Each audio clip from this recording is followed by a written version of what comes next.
What's going on, ladies and gents, boys and girls, guardians of all ages? Joker back again, once again, and today, people, we're going to be talking about Gambit, the new PvE, PvP hybrid game mode coming to Destiny in Forsaken.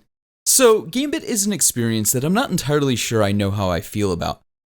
Honestly, I think I need to play it a bit more and watch the meta evolve past Sleeper and Dawnblade. In fact, if I had to pin down an issue, that's one of them.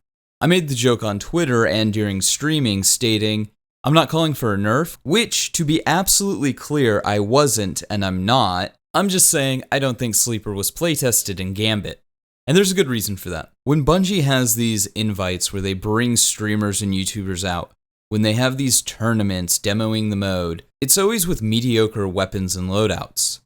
So your initial reaction is like, oh hey, this looks cool. And don't get me wrong, Gambit is fucking cool. I love the PvE side, I love the invasions, I love the race to melt the boss, I love how the Drifter has a character, I love how he's like this kind of almost stereotypical Bungie funny character, but like, he's just trash talking. Like, he's shit talking the entire time. He's shit talking you, he's shit talking your opponent, he's shit talking the enemies of the game.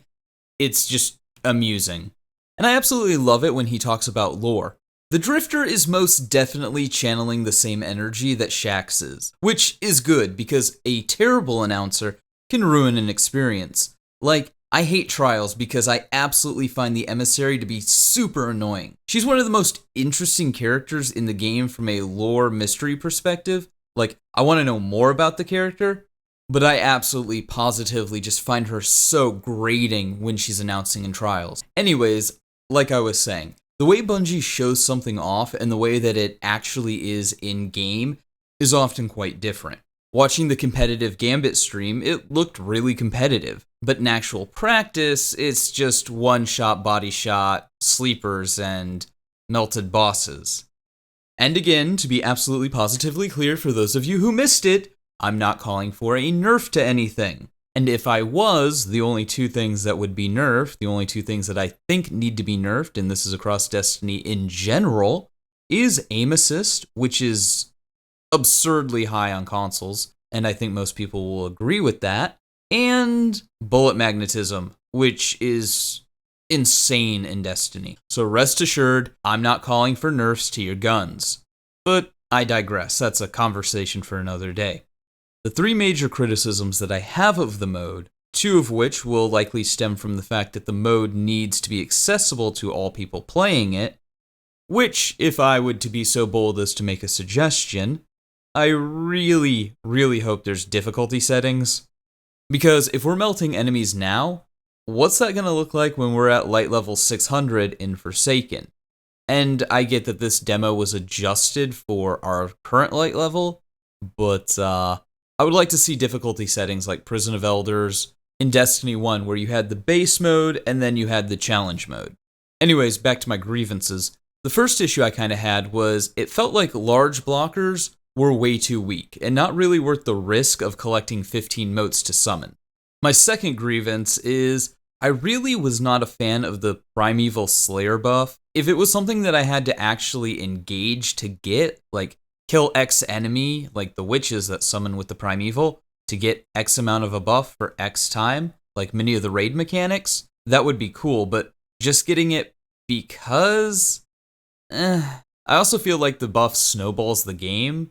I had quite a few close games and even some good comebacks, but that was from incredibly good invaders going in and slaying the enemy team, and resetting their Primeval's health bar, which makes the PvP side vastly more important than the PvE side. And my third issue is an issue that pretty much all of Destiny multiplayer has always had, and that's solo queuing is still a pretty miserable experience. That said, it is a highly technical game mode, but I think most people agree Bungie really needs to work on not putting teams of 4 versus 4 individuals that just hopped into a solo queue. But like I said, that's always been kind of an issue with Destiny, and I do think that this experience kind of puts to bed the idea that raids need matchmaking, or that raid matchmaking could work. Go play Gambit for a few hours, solo, and then tell me what your average experience was. Now try that with overly complex puzzles that many people don't understand, and without mics and all this other nonsense. Yeah, have fun.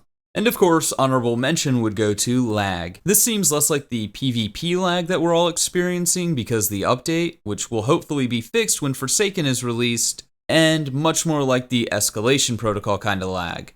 Not sure if that's a Bungie issue or a tech on my side issue, but I thought it was worth mentioning nonetheless. All of that criticism aside, as a fledgling mode, I think it's really, really great. I think Gambit is super fun. I want to see it grow. I want them to do things and not just kick it to the curb after a couple of releases like Prison of Elders, which was a great idea, just terribly executed. But hey, those are just my thoughts. Let me know what you guys thought about Gambit in the comments below, and like always, stay frosty.